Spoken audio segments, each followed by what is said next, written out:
Hello. Welcome into our MPW digital watch party. I'm Neal. That's Chase. You probably know us by now. If not, you just stumbled upon us in that 15 seconds, and hey, you hang Hey. out for a game.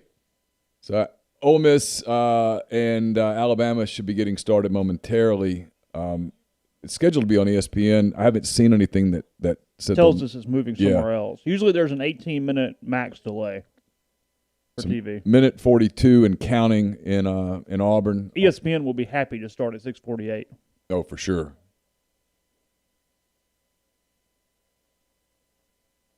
Ole Miss obviously plays Arkansas next week. They play these two teams the next 2 weeks. Yeah.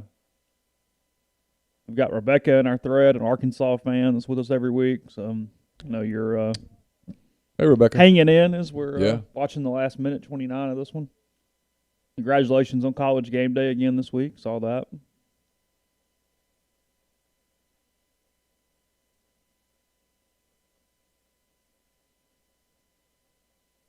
A 45-yarder from right here. He just missed a minute ago. Well, not going to be a 45-yarder from there. And Be a 37-yarder from right there. Arkansas has one timeout, not even a factor. Auburn has no timeouts.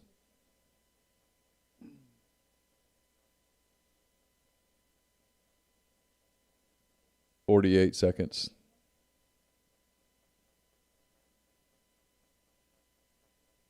he didn't get it.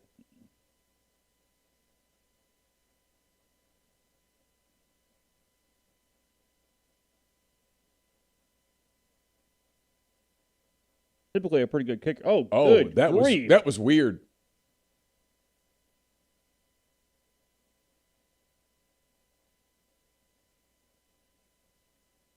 So what's the penalty on that? He fumbled the snap. The ball went to the ground. He picked it up and threw it down. I have no idea. Would it be intentional grounding? You know what? I think it is. Because you're not clocking the ball. The ball was a fumble. I think it's intentional grounding. I do too.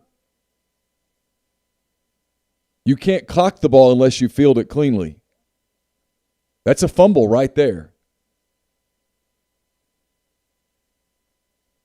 And now he can throw it. That part's fine. Yeah, but he didn't throw it to anybody. It's not a fumble. Because the quarterback can fumble the snap and still throw the football. It's intentional grounding. Yeah.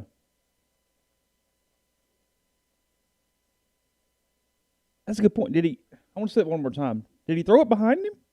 Was he faced the other direction when he threw the ball down? I don't know.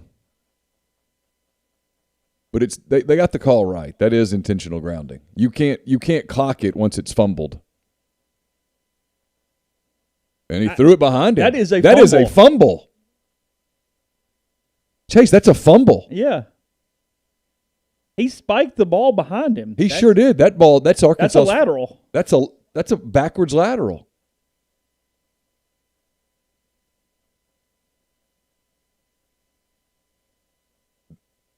They don't have the balls to overturn this.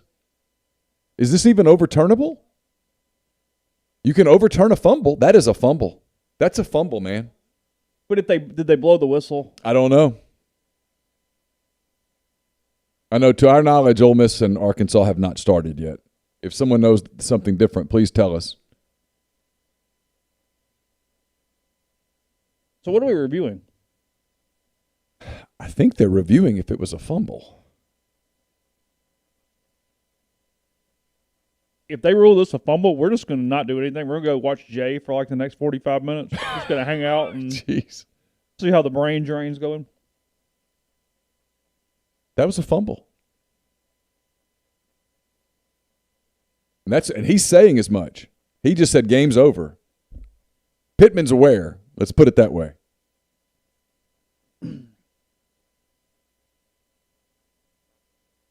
Someone says they blew the whistle. We couldn't hear in here. Yeah, we don't have any idea. Sam's not happy. He didn't look overly irate, though. No, I mean,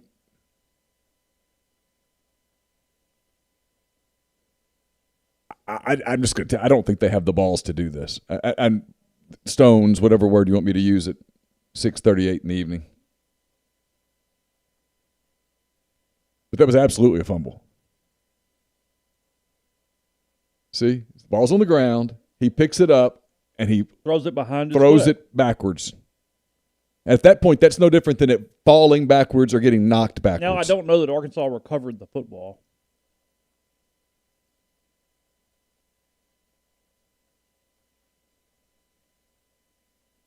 I thought it showed Arkansas recover it, but I don't. But the problem with the blown whistle is it has to be completely clear that they're the only one around it. Okay, Ole Miss is on ESPN2, but the game has not started yet, according to Jacob French. All right, here we go. I'm fascinated by this.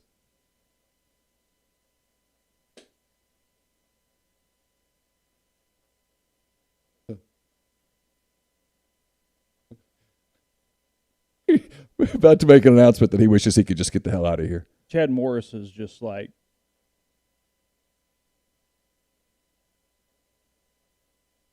oh. I told you they don't have the sack. I do think the whistle though makes it the right call because you can't punish Auburn for technically not recovering an incomplete pass off a whistle. Yeah. Like there has to be nobody else around the ball to give Arkansas the ball right there. You can see, like, he's sort of just nonchalantly, like Williams is just kind of walking over to it. Right. Here we go.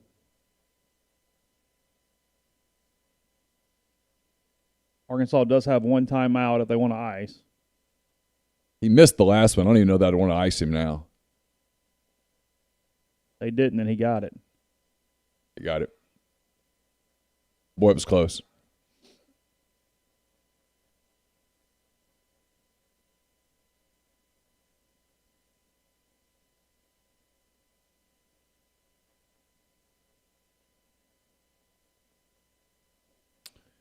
Boy, if you're Auburn, you don't feel real good about that one. And if you're Arkansas, you're a little sick, but look how close this thing comes to skating out of there. Wow. He did. He pushed it there late. He pushed it.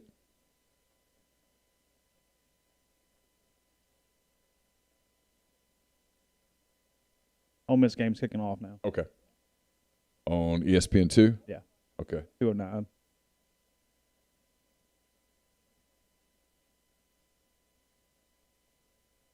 Ole Miss is wearing the blue on white. It pops on TV on the white better. It absolutely does. I know. Pops. I know. Nobody likes to hear that. Rebecca says, I hate Auburn. Pretty much every team in the West hates Auburn in some way or another. It's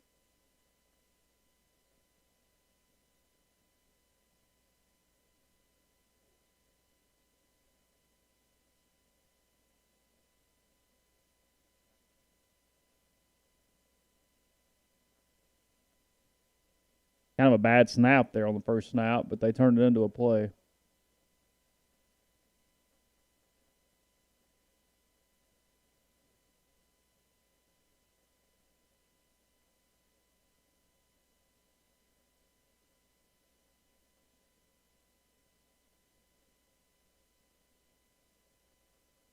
Two bad snaps in a row. It is not going to matter. 20-10, 5. To about down the to 5. 4. Yeah, 5-4. Hell of a play call right there. It's almost like this guy's a really good play caller. Now, how's they spotted at the 6? Well, they're trying to screw Ole Miss of Alabama.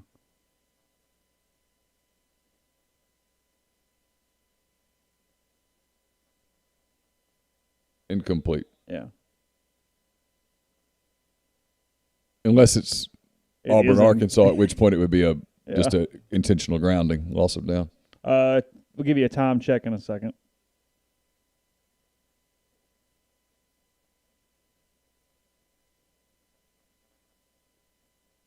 $14-10.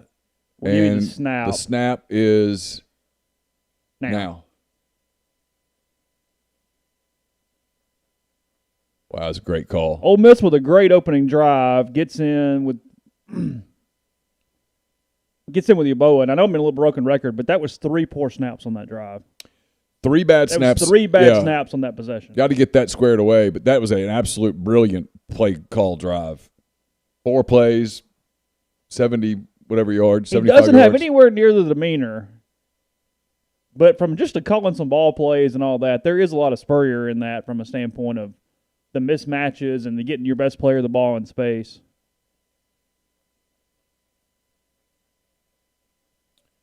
It was an efficient 54 seconds. If that's any sign of what's to come, we have a track meet on our hands.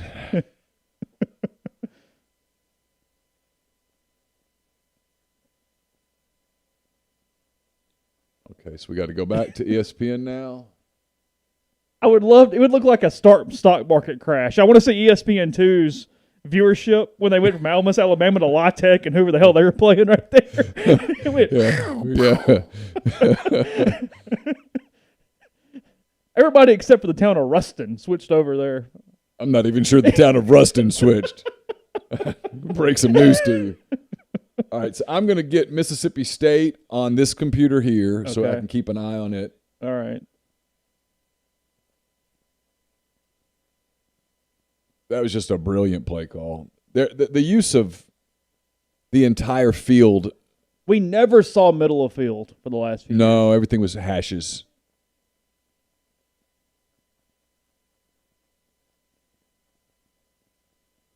Three minutes in Lexington, no score between Mississippi State and Kentucky. Not that anybody cares right this very simple, moment. But really good job by Corral there because that ball is easy to float out the back in the end zone. Well, especially having to lay that right there. Well, and on a snap that's that high, your eye level gets moving around, and something that really worked out for Ole Miss there. Not a very good kickoff, but Bama grabs it and kind of walks out of bounds.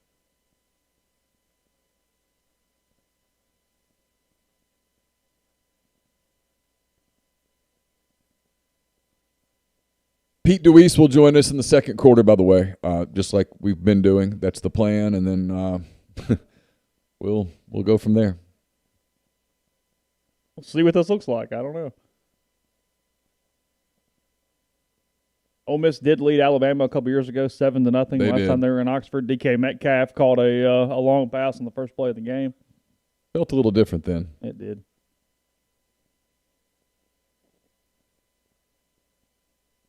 Got 7 there on first down.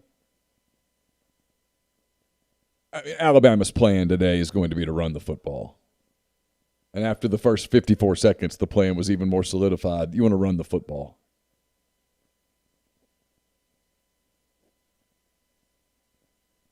Alabama has been so different the last few years, even when they had one in the past. But having the collection of wide receivers they have to add and everything else, I mean, it does make them so dynamic. Devontae Smith just lit up Ole Miss the last time the two teams played.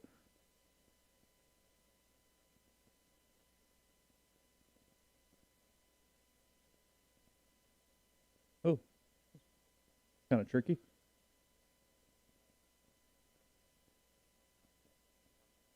They executed that so quickly that at first I thought it was a fumble. Yeah.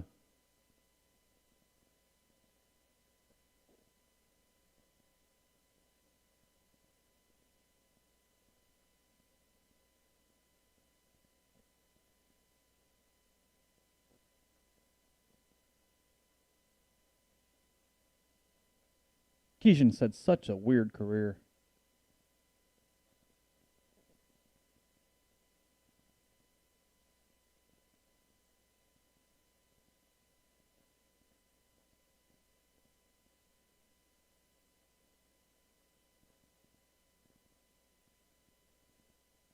New rule starting this week too.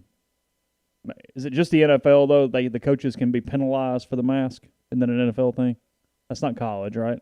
Yeah, I think that's just NFL. Okay.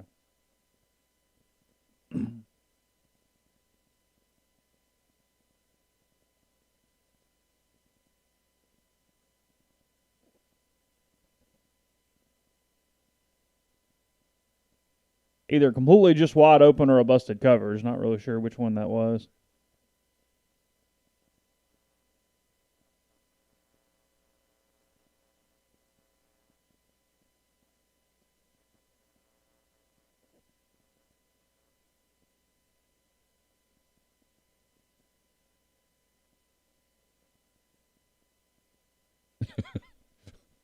Does ESPN have an option where I can watch puppy videos while we're on defense?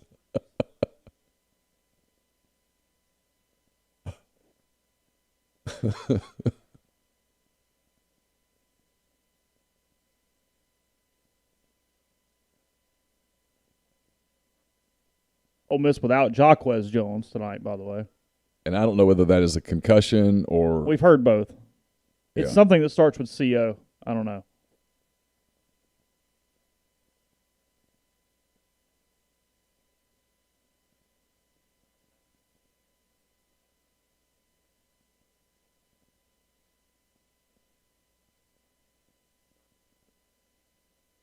Just a steady diet, but they at least get a third down effort here.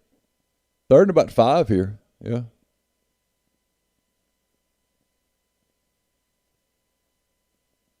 If you're Durkin, you want to load it up there, try to stop the run, and go, hey, it's raining, throw the ball. Oh, see what for happens. sure. I mean, for sure. Maybe you fall down, maybe you throw it to us a couple times. I mean, who knows? You don't have the personnel to have a comprehensive plan. Pick something. Yeah. And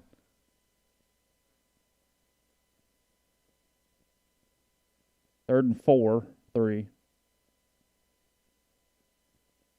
They jammed Waddle pretty good off the line of scrimmage, but the other one got loose. He got it. He got it. Either way you do it. They did do a really good job on Waddle on the inside there, though.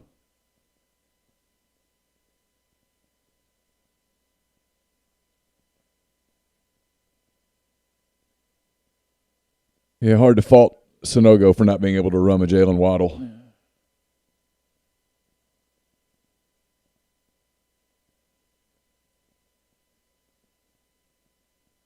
It was a good play call there. It's a really good play call.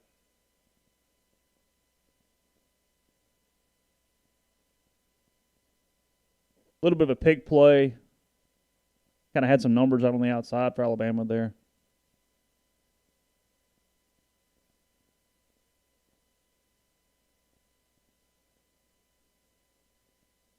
(44-21) Georgia final over Tennessee.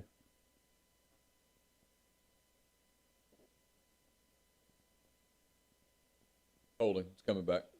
He held. Up at the top of the screen, the receiver was holding. Yeah. They called it.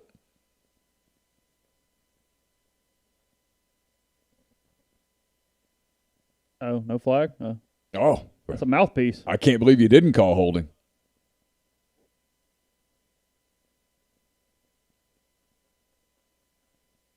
A yellow mouthpiece that large should be illegal.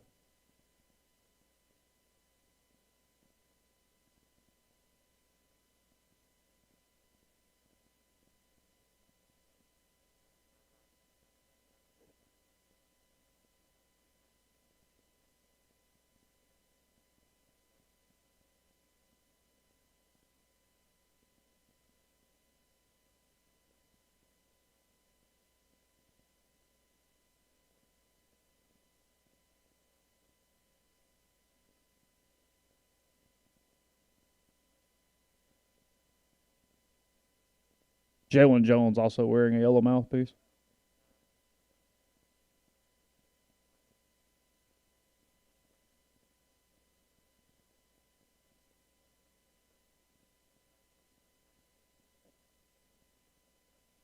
Lane Kiffin would love a shootout tonight because that would mean he scored points and he had a... Yeah.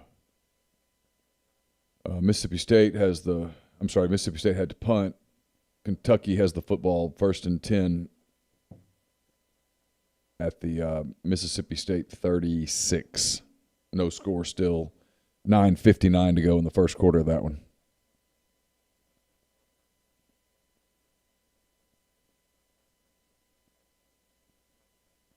Campbell sent me a one-word text that just said no with lots of O's. She really locked in today. I think she got locked in at the very end. Okay. She's here in town.